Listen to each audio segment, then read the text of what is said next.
Hi friends, ఎలా ఉన్నారు? నేను మీ హేమంత్. ఈరోజు మనం తమిళ్లో రీసెంట్గా రిలీజ్ అయిన పీటీ సార్ మూవీని ఎక్స్ప్లెయిన్ చేసుకుందాం. ఇలాంటి వీడియోస్ మీకు మళ్ళీ కావాలనుకుంటే ఇప్పుడు లైక్ చేసి ఛానల్ని సబ్స్క్రైబ్ చేసుకోండి. అలాగే మీకు ఏదైనా మూవీ ఎక్స్ప్లెనేషన్ కావాలనుకుంటే కామెంట్స్లో మాకు చెప్పండి, ఎక్స్ప్లెయిన్ చేసేందుకు ట్రై చేస్తాం.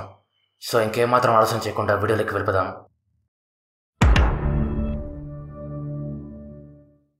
ఇంకా మెయిన్ స్టోరీ విషయానికి వస్తే, స్టార్టింగ్లో ఒక అమ్మాయి నేను చావడం ఈ ప్రాబ్లంకి సొల్యూషన్ అని ఒక గోడ మీద రాసి సూసైడ్ చేసుకొని చనిపోతుంది. ఇక్కడ స్టోరీ జీపీ స్కూల్లో స్టార్ట్ అవుతుంది. స్కూల్లో ఉన్న టీచర్స్ అందరూ ప్రిన్సిపల్ని వెళ్ళి కలిసి, మన స్కూల్లో ఉన్న పిల్లలకి గ్రేడ్స్ చాలా తక్కువగా వస్తున్నాయి, ఈ టైంలో మీరు స్పోర్ట్స్ డే కండక్ట్ చేస్తే వాళ్ళు ఇంకా అసలు చదువుకోరు అంటూ స్పోర్ట్స్ డేని క్యాన్సిల్ చేయండి అంటారు. టీచర్స్ అందరూ అడిగేసరికి ప్రిన్సిపల్ నో చెప్పలేకపోతాడు. ఈ విషయం తెలుసుకున్న పిల్లలు స్కూల్ టెర్రస్ మీదకి వెళ్ళి అక్కడున్న మ్యాజిక్ వాల్ మీద మాకు స్పోర్ట్స్ డే జరగాలి అని రాస్తారు. ఆ వాల్ మీద ఏం రాస్తే అది జరుగుతుంది అని ఆ పిల్లల నమ్మకం. ఆ స్కూల్లో ఉన్న పీటీ సార్ పేరు కనగవేల్. తనే మన హీరో. పిల్లలకి ఆ మ్యాజిక్ వాల్ ఒక నమ్మకం అయితే, ఈ పీటీ సార్ ఇంకో నమ్మకం. తన ప్రిన్సిపల్ని మాటలతో మాయ చేసి స్పోర్ట్స్ డే పెట్టేలా చేస్తాడు. దానికి పిల్లలందరూ చాలా హ్యాపీ. స్కూల్లో ఉన్న ఏ టీచర్ అయినా ఇంగ్లీష్ టీచర్ని లవ్ చేసినట్టు మన పీటీ టీచర్ కూడా స్కూల్లో ఉండే ఇంగ్లీష్ టీచర్ని లవ్ చేస్తూ ఉంటాడు. ఆ టీచర్ పేరు వానతి. తనే మన హీరోయిన్. కనగవేల్కి ఒక స్మాల్ అండ్ క్యూట్ ఫ్యామిలీ ఉంటుంది. వాళ్ళ ఇంట్లో అమ్మ, నాన్న, చెల్లి ఉంటారు. అమ్మ పేరు మాధవి. మాధవి కనగవేల్ని ఏ గొడవకి వెళ్ళనివ్వదు. ఎందుకంటే తను కనగవేల్ జాతకాన్ని ఒక స్వామీజీకి చూపించినప్పుడు ఆయన మాట్లాడుతూ, తను ఏ ప్రాబ్లంలోనూ ఇరుక్కోకుండా చూసుకోండి, తను ఏదైనా ప్రాబ్లంలో ఇరుక్కుంటే తన ప్రాణాలకే ప్రమాదం, పెళ్ళైతే అన్ని సర్దుకుంటాయి అని చెప్పింటాడు. అందుకే తను కనగవేల్ని ఎక్కడికి పంపించకుండా చూసుకుంటూ ఉంటుంది. తను స్కూల్కి వెళ్ళేటప్పుడు కూడా ఏ గొడవకి వెళ్ళొద్దు, రాత్రి ఏలోపు ఇంటికి వచ్చి అని చెప్తుంటుంది. కనగవేల్ ఇంటి ఎదురుగా రత్నం ఫ్యామిలీ ఉంటారు. రత్నంకి తన భార్యకి 2 కూతురులో ఒక కొడుకు. పెద్ద కూతురు పేరు నందిని. తను జీపీ ఉమెన్స్ కాలేజ్లో బీఎస్సీ చదువుకుంటూ ఉంటుంది. ఒకరోజు నందిని ఎగ్జామ్స్కి టైం అయిపోతుంటే కనగవేల్ తనని కాలేజ్ దగ్గర డ్రాప్ చేస్తాడు. జీపీ ఉమెన్స్ కాలేజ్ అలాగే జీపీ సెకండరీ స్కూల్ పక్కనే ఉంటాయి. స్కూల్లో మన కనగవేల్ వానతి వెనకాల తిరుగుతూ తనను ఇంప్రెస్ చేసేందుకు ట్రై చేస్తూ ఉంటాడు. స్కూల్లో పనిచేసే వాచ్మెన్ ఒకరి దగ్గర అప్పు తీసుకొని కట్టలేకపోయింటాడు. అందుకు అప్పిచ్చిన తన స్కూల్లోకి వచ్చి వాచ్మెన్తో గొడవ పడతాడు. కనగవేల్ దాన్ని చూసినా గొడవలు మనకెందుకులే అని సైలెంట్గా ఉంటాడు. దానికి వానతి మాట్లాడుతూ వెళ్ళి కాపాడచ్చు కదా అంటుంది. దానికి తను, నేనేం హీరో కాదు, నార్మల్ పీటీ టీచర్ అంతే అంటాడు. ఒక పేపర్ వాళ్ళు మ్యాజిక్ వాల్ గురించి తెలుసుకొని దాని గురించి పేపర్లో వేస్తారు. దానికి స్కూల్కి మంచి పేరు వచ్చి అడ్మిషన్లు చాలా వస్తాయి. దానికి చైర్మన్ జీపీ చాలా హ్యాపీగా ఫీల్ అయ్యి మ్యాజిక్ వాల్ని స్టార్ట్ చేసిన కనగవేల్ని మెచ్చుకొని, నీకు ఆ ఐడియా ఎలా వచ్చింది అని అడుగుతాడు. దానికి తను మాట్లాడుతూ, పిల్లలు చాలా విషయాలు ఎవరికి చెప్పుకోరు, వాళ్ళు ఆ గోడ మీద రాసింది జరిగినా జరగకపోయినా వాళ్ళు ఆ గోడ మీద రాసినప్పుడు కాన్ఫిడెన్స్ వస్తుంది, వాళ్ళకి ఆ కాన్ఫిడెన్స్ రావాలి అని నేను ఆ మ్యాజిక్ వాల్ క్రియేట్ చేశా అంటాడు.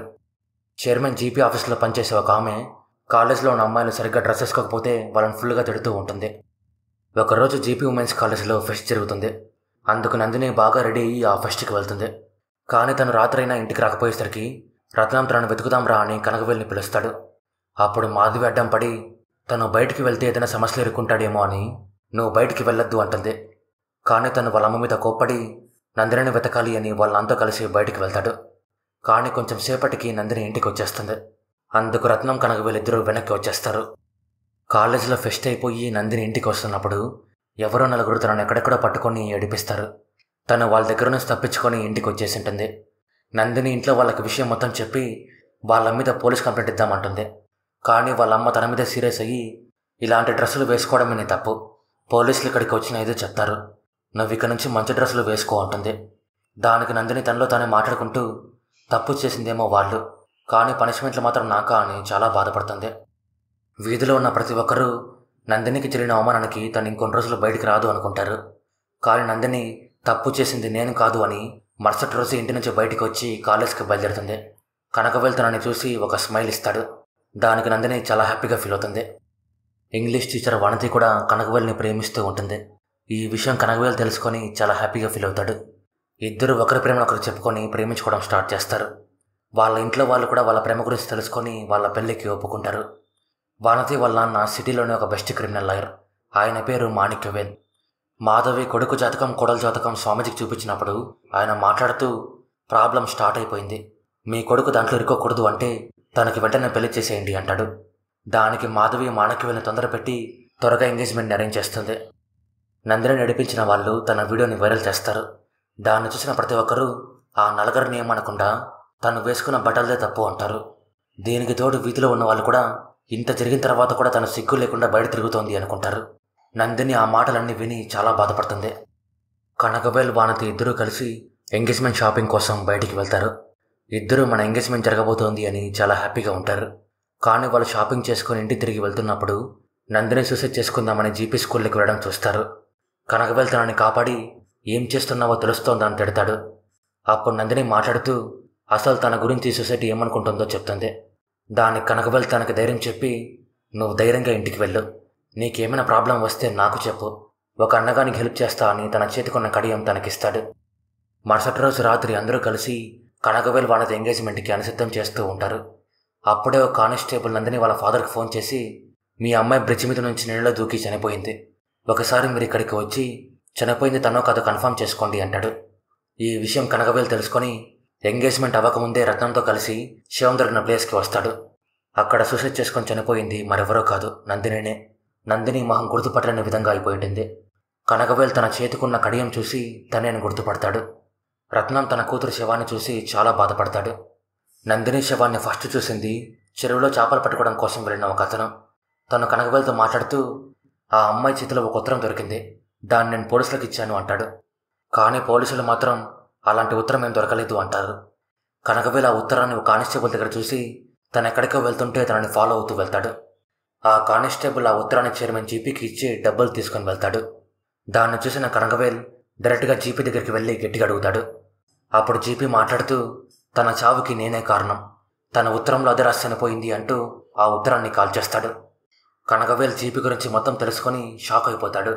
కానీ తన చెల్లికి జరిగిన దానికి చాలా కోపం వచ్చి జీపీ చంపలు పగిలిపోయేలా గట్టిగా 4 దెబ్బలిస్తాడు. దానికి జీపీ చాలా అవమానంగా ఫీల్ అయ్యి కనకవేల్ని ఏదో ఒకటి చేయాలి అనుకుంటాడు. రత్నం ఫ్యామిలీ వాళ్ళు నందిని అంత్యక్రియలు పూర్తి చేస్తారు. పోలీసులు జీపీకి అమ్ముడుపోయి నందినిది సూసైడ్ అని కేసు క్లోజ్ చేస్తారు. ఎంగేజ్మెంట్ క్యాన్సిల్ చేసుకొని వెళ్ళినందుకు మాధవి కనకవేల్ని తిడుతూ, ఇప్పుడు నేను మాణిక్యవేల్ గారికి ఏం సమాధానం చెప్పాలి అంటుంది. దానికి మాణిక్యవేల్ మాట్లాడుతూ, తను ఒక సంబంధం లేని అమ్మాయి కోసం ఇంత చేస్తే నా కూతురు కోసం ఇంకెంత చేస్తాడు అని తనను మెచ్చుకుంటూ, ఏం జరిగినా సరే చూసుకుందామని తనకి ధైర్యం చెప్తాడు. జీపీ దగ్గర పనిచేసే పిఏ రత్నంకి 2 లక్షల రూపాయలు డబ్బులు ఇచ్చి, మీ రెండో అమ్మాయి చదువు మొత్తం మన జీపీ సరే చూసుకుంటాడు, తన్ని కూడా మన కాలేజీలోనే జాయిన్ చేయంటూ మీ అమ్మాయిని నడిపించి 4 పోలీసులు అరెస్ట్ చేశారు అని చెప్తాడు. దానికి రత్నం అలాగే తన భార్య ఎమోషనల్ అయిపోయి, ఇదంతా చేసింది జీపీని అని తెలుసుకోలేక ఆ 4 మాత్రం వదలదండి అంటారు. జీపీ తనకు జరిగిన అవమానానికి ప్రతీకారం తీర్చుకోవాలి అని కొంతమంది రౌడీలని కనకవేలు మీదకి పంపిస్తాడు. కానీ కనకవేలు అందరం చిత్తకొట్టి అక్కడి నుంచి పారిపోయేలా చేస్తాడు. రత్నం అసలు నిజం తెలుసుకుని జీపీ డబ్బులు జీపీ మొహాన కొట్టి, నీ సంగతి చూస్తా అని అక్కడి నుంచి వచ్చేస్తాడు. కనకవేల్ రత్నం ఇద్దరు పోలీస్ స్టేషన్కి వచ్చి జీపీ మీద కంప్లైంట్ ఇచ్చేందుకు ట్రై చేస్తారు. కానీ ఇన్స్పెక్టర్ జీపీ మనిషి, అందుకు తను ఎఫ్ఐఆర్ని ఫైల్ చేయకుండా కనకవేల్ని అనవసరంగా కొట్టి జైల్లో వేస్తాడు. జీపీ కనకవేల్ని కొడదామని స్టేషన్కి వస్తాడు. కానీ కనకవేల్ కంప్లైంట్ని డైరెక్ట్గా సీఎం సెల్కి పంపించింటాడు. ఈ కేసులో జీపీ ఇన్వాల్వ్ కావడం వల్ల ప్రెస్ వాళ్ళు చాలామంది వస్తారు. అందుకు ఇన్స్పెక్టర్ కనకవేల్ని వదిలేసి జీపీని అక్కడి నుంచి పంపించేస్తాడు. మాధవి కనకవేల్కి ఏం కాకూడదు అంటే తను ఇక్కడి నుంచి ఊరికి పిలుచుకొని వెళ్ళిపోవాలి అనుకుంటుంది. కానీ కనకవేలు మాట్లాడుతూ, ఇలాంటిది నా చెల్లికి జరిగితే నేను వదిలేస్తానా, నేను ఊరికి రాను అంటాడు. అప్పుడు మాధవి కోపంగా మాట్లాడుతూ, తనకి జరిగింది చాలా సహజం, నీ చెల్లి రోజు బస్సులో వెళ్తున్నప్పుడు ఎవడో ఒకడు తనను ముట్టుకుంటూనే ఉంటాడు, అంతెందుకు నేను రేషన్ కోసం స్టోర్కి వెళ్ళినప్పుడు కూడా ఆ స్టోర్ వాడు నన్ను అదోలా ముట్టుకుంటాడు అని చెప్తుంది. వాళ్ళ వీధిలో ఉండే ఒక చిన్న పాప కనకవేల్ దగ్గరికి వచ్చి ఆటో తను నాకు చాక్లెట్ ఇచ్చి నన్ను ఎక్కడెక్కడ ముట్టుకుంటాడు అని చెప్తుంది. ఆ మాటలు విన్న కనకవేల్ చాలా బాధపడుతూ, నేను ఈ విషయాన్ని ఇక్కడే వదిలేస్తే ఇలాంటివి ఇంకా ఇంకా జరుగుతూనే ఉంటాయి, నేను ఇప్పుడు ఏం చేయాలో నువ్వే చెప్పు అని వాళ్ళ అమ్మతో అంటాడు. దానికి వాళ్ళమ్మ మాట్లాడుతూ, నువ్వు వాళ్ళకి ఎదురెళ్ళి సత్తా ఏంటో వాళ్ళకి చూపించు అంటుంది. దానికి కనకవేల్ ఆ చిన్న పాపని ముట్టుకున్న ఆటో తనని రోడ్డు మీద తిప్పించి కొడతాడు. మీడియా వాళ్ళు అలాగే ప్రజలు జీపీని ఏకి పడేస్తారు. రోజు రోజుకి జీపీకి ఉన్న పేరు పడిపోవడం స్టార్ట్ అవుతుంది. ప్రెస్ వాళ్ళు నందిని గురించి తెలుసుకోవాలి అని తన ఫ్యామిలీ చుట్టూ తిరుగుతూనే ఉంటారు. దానికి వాళ్ళు ప్రెస్ వాళ్ళంటేనే భయపడిపోయి బయటికి కూడా వెళ్ళేది మానేస్తారు. నందిని కేసుని పోలీసులు యాక్సెప్ట్ చేస్తారు. జీపీ ఈ కేసులో ఓడిపోకూడదు అని సుప్రీంకోర్టు నుంచి ఒక లాయర్ని పిలిపించుకుంటాడు. ఆ లాయర్ ఇంతవరకు ఒక కేసు కూడా ఓడిపోయిండదు. కోర్టు హీరింగ్ రోజు వస్తుంది. నందిని తరపున వానతి వాళ్ళ నాన్న మాణిక్యవేల్ వాదిస్తూ ఉంటాడు. జీపీ లాయర్ కోర్టులో మాట్లాడుతూ, నందిని పడ్డ అవమానానికి తన్నే సూసైడ్ చేసుకొని చనిపోయింది, వీళ్ళంతా చెప్తున్నట్టు తన దగ్గర ఎలాంటి ఉత్తరము దొరకలేదు, కానిస్టేబుల్ జీపీకి ఆ ఉత్తరం ఇచ్చిందే లేదు అని జడ్జికి సీసీటీవీ ఫుటేజ్ చూపిస్తుంది. ఆ ఫుటేజ్లో కనకవేలు కానీ కానిస్టేబుల్ కానీ జీపీని వచ్చి కలిసినట్టు ఉండదు. నందిని చేతిలో ఉత్తరం చూసిన చేపలు పట్టేతను కూడా జీపీకి భయపడి సాక్ష్యం చెప్పడు. అప్పుడు మాణిక్యవేలు మాట్లాడుతూ స్కూల్కి దగ్గరలో ఉన్న ఒక షాప్లో ఉన్న సీసీటీవీ ఫుటేజ్ని జడ్జికి చూపిస్తాడు. ఆ ఫుటేజ్లో కానిస్టేబుల్ స్కూల్లోకి వెళ్తున్నట్టు, తనని ఫాలో అవుతూ కనకవేలు కూడా వెనకాల వెళ్ళినట్టు ఉంటుంది. ఇదంతా చూసిన జడ్జికి జీపీనే తనని చంపేసిండొచ్చు అనుకుంటాడు. అప్పుడే జీపీ లాయర్ ముగ్గురు అబ్బాయిల్ని కోర్టులోకి ప్రవేశపెట్టి నందినిని చంపింది ఈ ముగ్గురే అంటుంది. ఆ ముగ్గురు జడ్జితో మాట్లాడుతూ నందిని క్యారెక్టర్ చాలా బ్యాడు, ఆ అమ్మాయి మా ముగ్గురిని ఒకేసారి ప్రేమించింది, ఈ విషయం మేము ముగ్గురం తెలుసుకుని అసలు తట్టుకోలేకపోయాం, అందుకే తనని చంపేశామని తన క్యారెక్టర్ని అందరి ముందు బ్యాడ్ చేస్తారు.